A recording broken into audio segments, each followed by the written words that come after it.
Colorado. Yep. It's dinner time for some of you on the East Coast. But anyway, guys, hey, we're talking about my favorite topic. My favorite topic. It happens Talking to be about mine sex, too. baby. Talking about you It happens. and me. And like all the sexual songs should come to your brain, right? Like associations, all the songs, right? Never, never on a Sunday, because that's my day of rest. That's not a good connection. Is that a sex song? Well, yes, I believe it is, actually. I heard one. Too sexy for my shorts. Too sexy for my shorts. Too sexy, it hurts. That is so old. Oh, anyway, you guys, we're just waiting for you to come on in and doing a little dog and pony entertainment. Make fools of ourselves as we do. That's what we're prone to do. Why don't you introduce us, honey, for those of us who are new, and welcome. This tribe is close to 2,500 strong. Wow. So if this is the first time you're seeing us live and getting to know us, well, God bless you. Yeah. And Doug will introduce us so that you get a sense of who we are. You can also learn lots about us here in the About page and the description. Oh, hey, Joe Jardine is in the house. Hey, Joe Jardine! Coming on in to learn about sex. Yeah, you probably need that, Joe. Oh. Sorry. Joe's a dear we friend. We can get away with that. Joe is a very dear friend. When are you going to get to Colorado, Joe? Come on. And most of you have seen this, but look at the glasses that match my favorite emoji. Okay, we are derailing. So, Doug, go ahead and introduce us and let people know who we are and what we do and why we do it. So we are Doug and Leslie Gustafson. We're both miss you too, Joe. I miss you guys. Just talking about it with someone the other day. I think I referred somebody to you. But anyway, we are Doug and Leslie Gustafson, licensed marriage and family therapists in Colorado and California. We also do Skyping around the country. We're both combined 70 years of experience. Is that right? We are co-founders of the two programs, Get Your Dream Marriage and Get Your Dream Life. And one of the core issues we work with all of the time and have a heavy specialization in is sexuality. Not everybody does that kind of work as coaches. Many of them do it and shouldn't be, but that's my bias. We are highly trained in the field of sexuality and intimacy. And that's what we're going to talk about today. And it is one of our favorite topics. It is. Hi, Crystal. Hey, Crystal, come on in. Welcome, welcome, welcome. Glad you're here. In fact, if you just want me to talk the whole time, no, this is my favorite topic. It's a lot of people's favorite topics, but it's also a topic that isn't talked about enough because we haven't learned how, we're not comfortable with it, we don't know the language. It tends to be, for the bulk of couples, one of the stickier topics that they don't really talk about that well. And we are definitely comfortable talking about it. And so we're hoping, and actually we're sure that you're going to hear things today that you might not have heard before, but that will give you an opportunity to breach the topic together. And we will have lots of information for you to talk about. So couples usually don't know how to talk about it. So that's couples often don't know how to talk about it. Who teaches us that, right? Exactly. Right. But, great sex is super glue. Super glue. I'll say it again. I know, I was parroting you. Sex is super glue.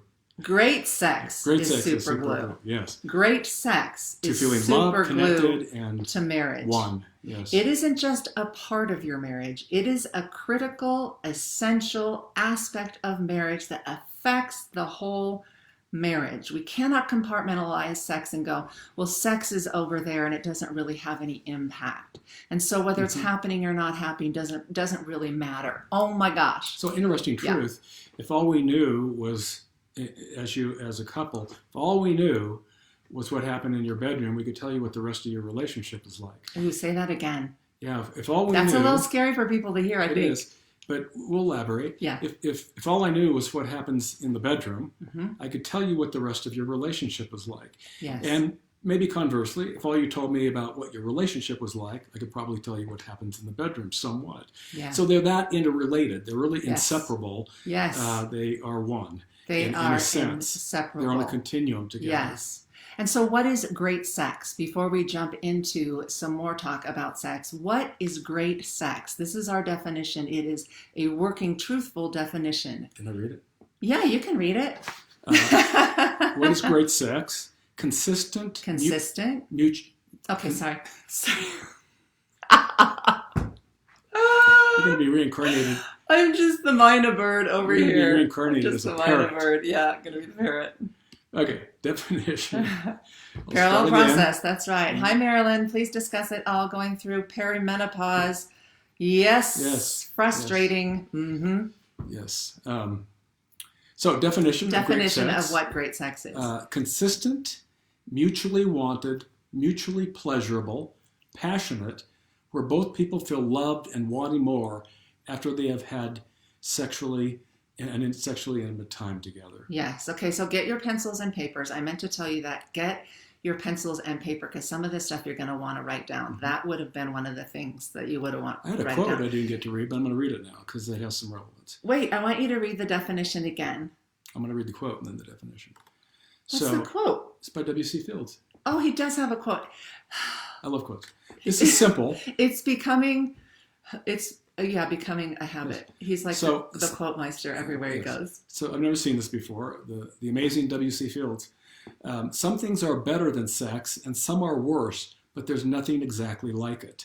And we want to admit out of the gate here that there is something mysterious about sex and talking about it. You know, we're taking the best stabs at it we can, but it has its own kind of flourishing mystery, and we need to treat it that way. So I'm going to read the definition again. Read the definition again. Pens and papers. Pens and pables? Pens and papers. Sorry, I'm so good at you guys. Why don't you leave and I'll just finish? No, because this is my favorite topic. I think I'm just excited about it. Okay. So the definition is consistent, mutually wanted, mutually pleasurable, passionate, where both people feel loved and wanting more after they've had a sexually intimate time together. That last part is super important. Both people feel loved and are wanting more after they have a sexually intimate experience, which means you're both walking out of the bedroom going, yes, yay, oh, or something that marks that event. And so you know it was a good experience for you personally. Okay. So when great sex is happening on a consistent basis, it affects the overall emotional part of the relationship. Yeah, affects but we're the getting energy. into all of that. We're going to get into all of that. I'm just getting ahead now. I know you're getting ahead. I'm excited about it too. You're excited about the topic too. Here's what we know. It's a simple truth that we know in the current sexual research is people have more sex when they like the sex they're having. It is that simple. But it's also complicated because much can get in the way from great sex happening. Say that again. We know from research, I know what it feels like now that you did that to me. We know from research that people want the sex they're having when they like the sex that they've been having. I said it differently this time. So we move towards our sex life when we like it, when it was good for us as a couple, but individually.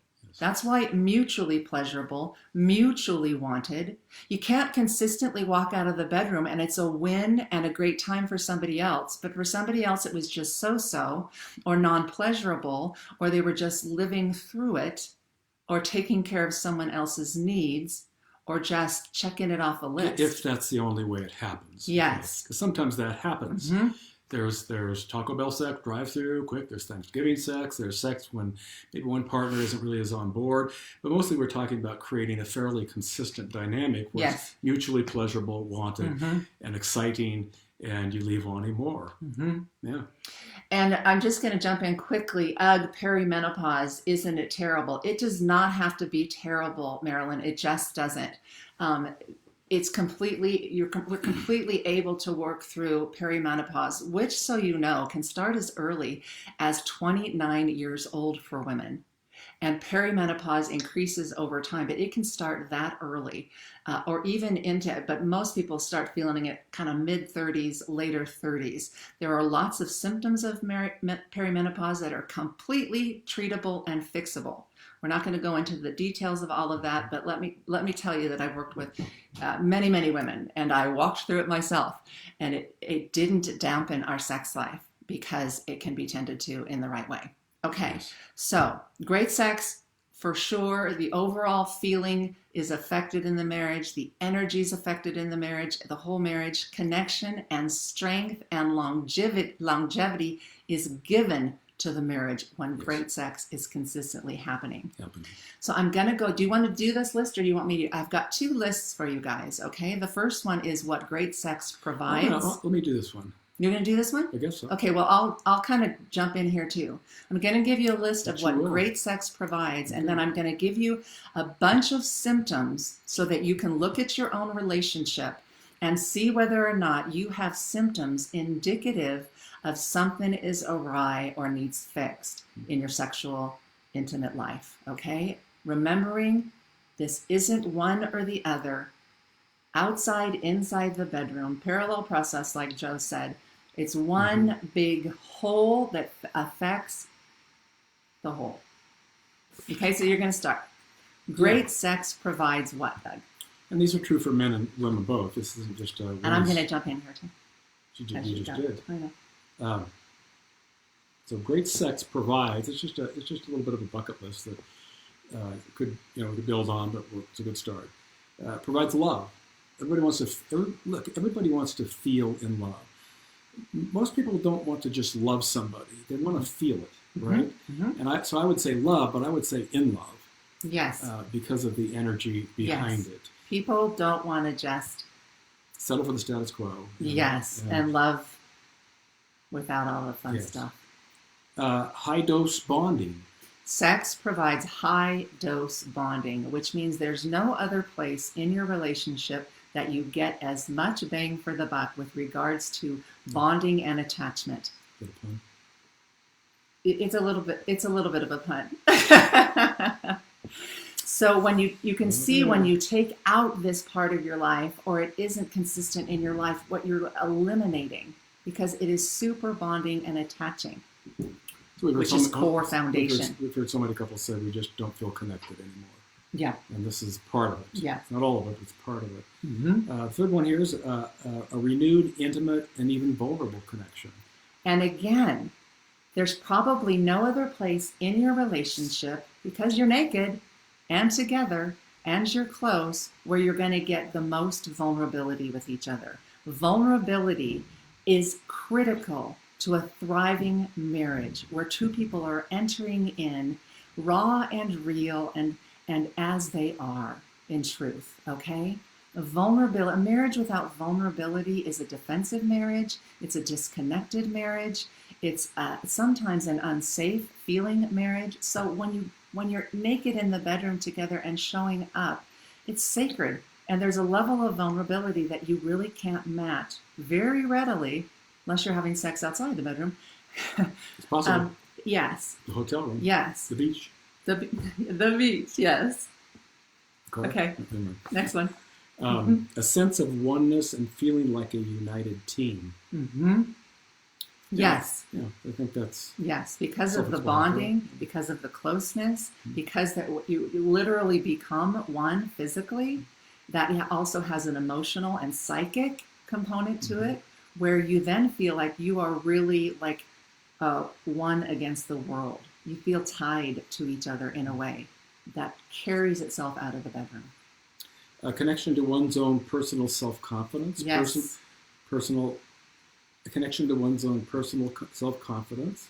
Personal aliveness. Personal aliveness. And personal vitality. This is an individual. It's a couple issue, but it's an individual issue. When you're having great sex, it builds confidence. It also is enlivening and gives you energy, connects you up to parts of yourself that you can't really find elsewhere outside of the bedroom. It gives you a kind of esteem and personal vitality. We're going to talk more about that in a little bit.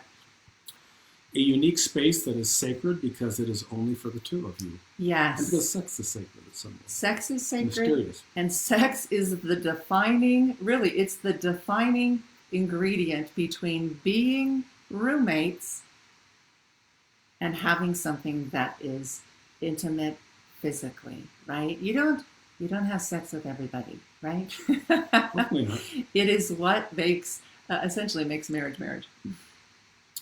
And lastly, it opens up and increases the emotional connection and culture of a marriage and a sense of personal expression for a couple. I'm going to read that again.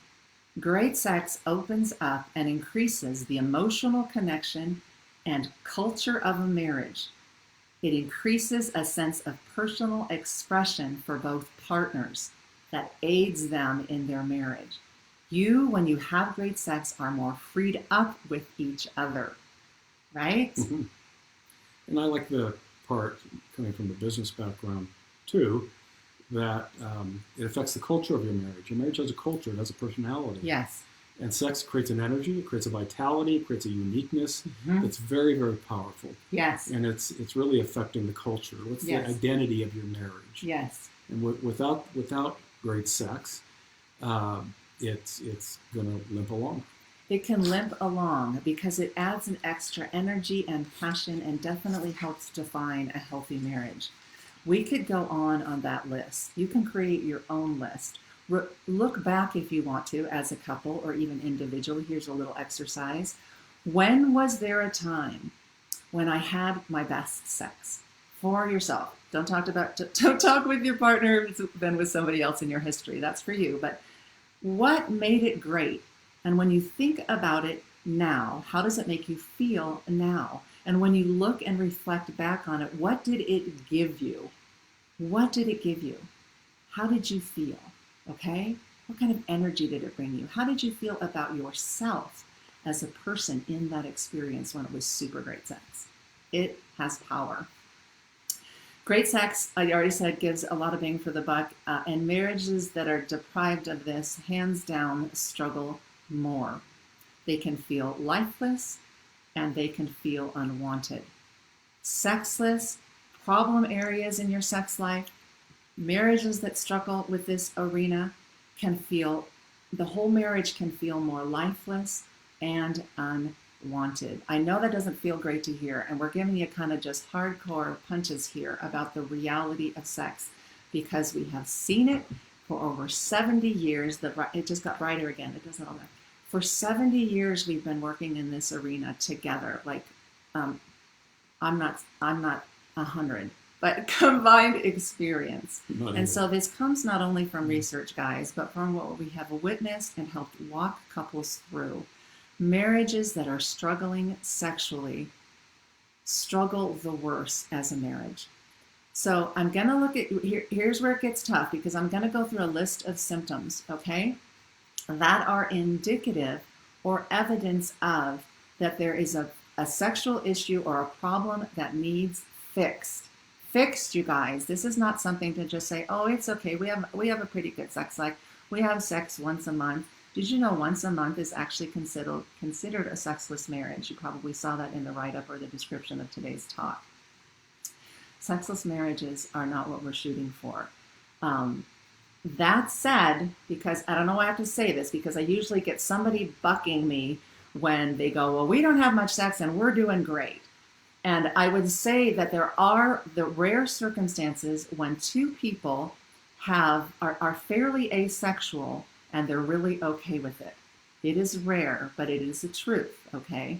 I would challenge it to make sure that there really isn't other stuff going on there and that you're truly both okay with it and haven't settled and you've settled, you're really truly both okay with it.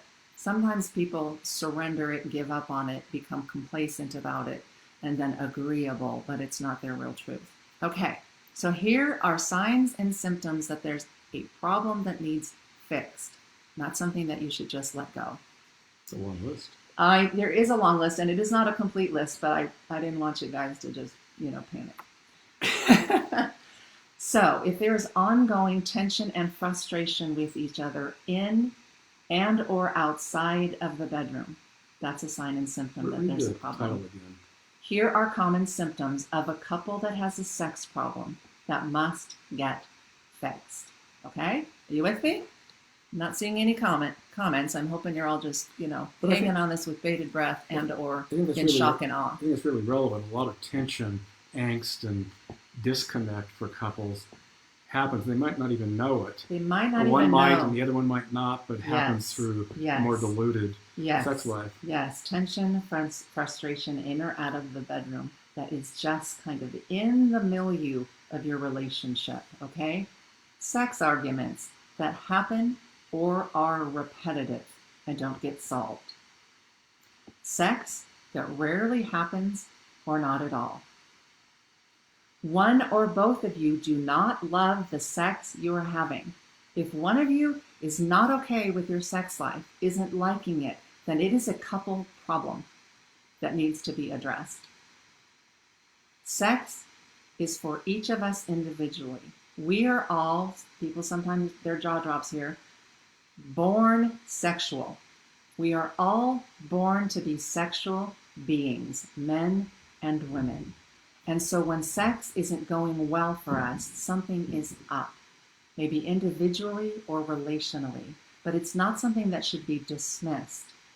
Because if one of you is in the bedroom and isn't having a good time and hasn't been for a long time, or one person gets to have really great sex all of the time and the other doesn't, that is going to really affect not only yourself, but the whole marriage. I think we've said that a lot. If there is anxiety about and or avoidance and withdrawal from sexual experience. I'll come back to that. When sex hurts, that's a big, huge, oh my gosh, get help now. Sex shouldn't hurt, and it's fixable. Performance anxiety and resulting sexual function difficulties. What we're saying there is we can see erectile dysfunction, we can have arousal difficulties, women can't get aroused and or are inorgasmic, can't have orgasm, guys have erectile struggles, either premature ejaculation or can't keep an erection. A lot of times that can be a psychological, anxious, or performance anxiety issue and or an education problem. Something more needs to be learned and figured out from a sex education standpoint. Our bodies usually work with the right conditions. Having obligatory sex that isn't really wanted. That's a big, huge sign and symptom that there's a problem with the sex life and it's affecting your marriage. Irritation, this is a little bit like the tension and frustration. Irritation and annoyance with one's partner outside of the bedroom. They just bug you. They get on your nerves. You feel like you don't like them very much. Or you're more like negative about your partner. That could be an indicator as well.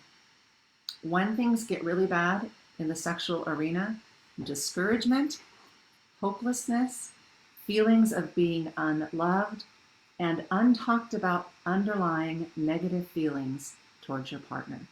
That derails marriage. It's also a miserable place to be. It's a common one. It is a common one. This one. This one? Yeah. Oh, you have kind of a sibling-like relationship. You're really good buddies. You're great friends. You're companions. But that's it. That's what you got. There isn't sex happening, usually. And you feel more like buddies. Roommates. Those are great components. That is one side of the coin, if you will. We need to feel stable and secure in our relationships, but we also need to feel excited, passionate, and feels like there's novelty or mystery. When you have a sibling-like relationship, you've really got one side of the coin, and both sides of the coin are necessity, okay? Novelty, passion, excitement on one side, security and stability on the other. Yes, hurts now, ugh. Okay, which probably not necessarily on every guy will say there's never enough sex. What we have found, I'm going to tell you, it seems like that when there's a disparity of sexual desire, meaning one person wants more, it's usually the guy, but not always, and one wants less, and it doesn't get solved.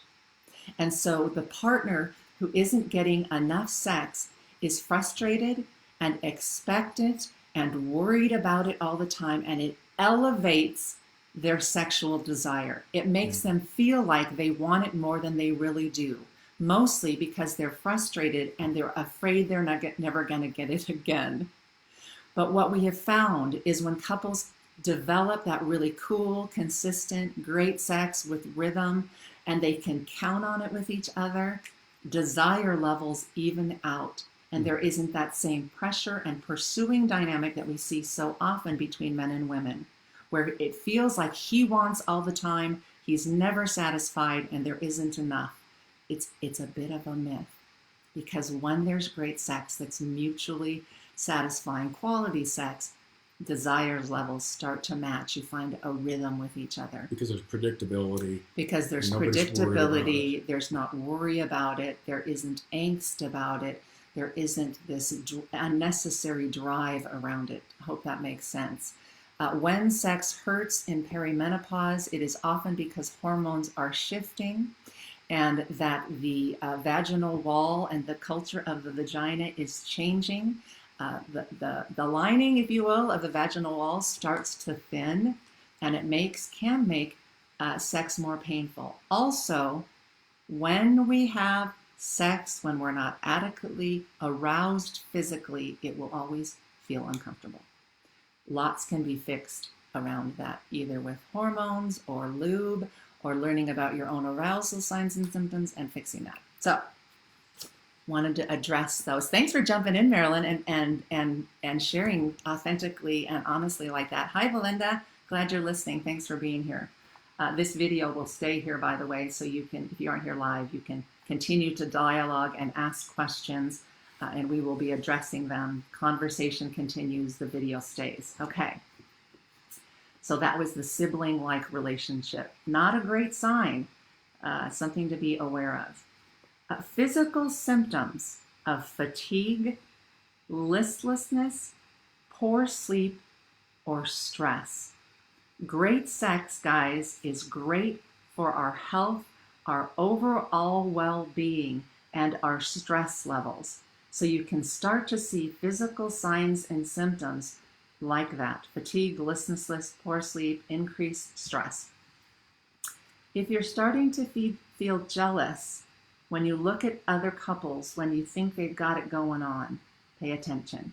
It's saying something to you about what you want, very likely. You see them as having something that you long for. Perhaps you see them as passion-filled, or you assume, we don't always know, right? You assume they're having this great, intimate, connected sex life. Jealousy or envy can be a warning sign. That can help you tune into, like, we need to fix this. I want the hot sex life, right? It's getting worse, and I'm sorry.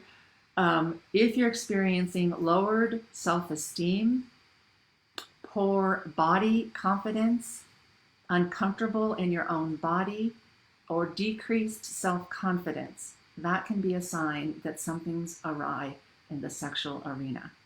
Of course, if you feel emotionally disconnected, you can also start to look at what's going on with us sexually. Couples who become discouraged in their sexual life, start to lean away from each other. They start to avoid each other more. They start to spend less and less time. They also start to consider outside interests, things outside the marriage, to give them life or excitement or passion, sometimes people's personal interests. They start doing more hobbies, but they start cultivating a life more and more outside of the marriage. And now you're in a really dangerous zone, as you can imagine, right? When you're just out doing your own things, trying to create your own exciting life, increasing your own personal interest in order to feel like you have a full life that's novel and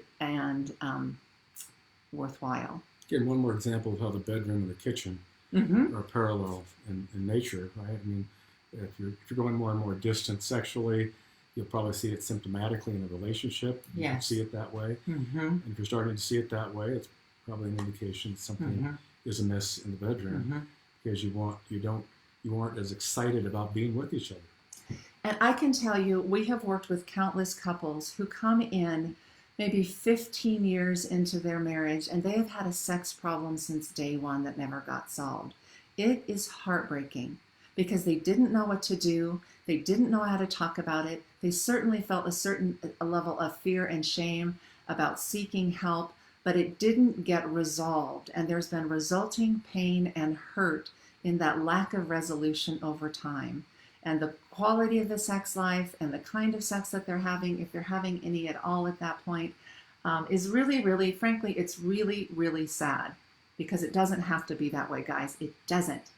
But it's hard to get help in this arena. A lot of times people don't know what to do. So we could go on, but I'm not going to go on because that's kind of a big list of signs and symptoms. I hope you wrote them down. If you didn't, you can come back and look at these lists again. And here's what we want you to do. I would add something there too. Please. Not only increased frustration, but increased conflict. So there's more arguments. There's more. For sure. So sometimes right, because the tension, the tension gets more and more. You start getting on each other's nerves. You pick at each other. You start having conflicts about things that don't really seem to be about what they're really about. You kind of get at each other around superficial things, but you're always kind of picking a fight with each other, if you will. That can be a sign. So here's what we want you to do. First and foremost, get real and get honest about where you're really at in your life together sexually, in your marriage. Is it all it can be, particularly after you've heard what we've talked about today? Is it all it can be? And risk talking openly about it, non-defensively, but honestly. Where are we at? Is this what we want? What symptoms of those that we've mentioned in that last list are apparent currently in your marriage? Take stock. Check it out. Take your sex life seriously and take action and do something about it. Here's an offer. If you are ready and willing to do something serious about getting an amazing sex life that impacts your whole marriage and getting a whole marriage to be absolutely full of love, connection, passion, hot sex, that's consistent and mutually wanted, where you both like the sex that you're having, get on a call with us, guys. We would love to talk with you as a couple, to talk with you about what's going on, and to help you in any way that we can get you the life that you want and the marriage that you want. We offer no-cost calls. They're called breakthrough calls. But you can bring this issue up with us. If it has been a long-standing problematic area of your relationship, please don't just let it sit there. It's a bleeding neck problem, if you will, in your marriage that needs to be addressed and can be fixed. Amen. Amen. A great sex life, guys, will give you so much individually and as a couple and for the whole of your marriage. Okay, I'm going to look and see if there's any other questions here. Scroll the other way. Oh, I have to scroll the other way. Hey, Laurie, thanks for jumping on in. So thank you guys for carving out time today, for jumping in live with us. It always makes it a more positive experience for us to know that we're actually directly in relationship and having an interactive experience. Mm-hmm. And it really does give us energy, and hopefully this was helpful and beneficial to you. We are always accessible around this topic and any topic that you are struggling with in your marriage. If you don't feel comfortable writing it in there, you can direct message us. You can post in the tribe if you want us to jump in and help you with the problem. You also get community feedback when you do that. If you don't want community feedback, then you can just draw us alongside, direct messages, or put a post to us in the tribe that tells us, don't post this, but here's my concern. Okay? What else? We got anything else? It's a pretty big topic. So it's a huge topic. Talk about sex, baby. Talking about you and me. Where'd you get that from? I don't know. It's a song. Don't you know that song, you guys? Okay. Well, we are going to wrap it up. That was a solid 35 minutes of talking. Thank you. Thank you for hanging in there. Thanks for joining, you guys. You can have a great marriage. And giving us your time and honoring your marriages today by listening. Thank you. God bless you guys. And we will be back here in a couple weeks talking at you again. Love you. Bye.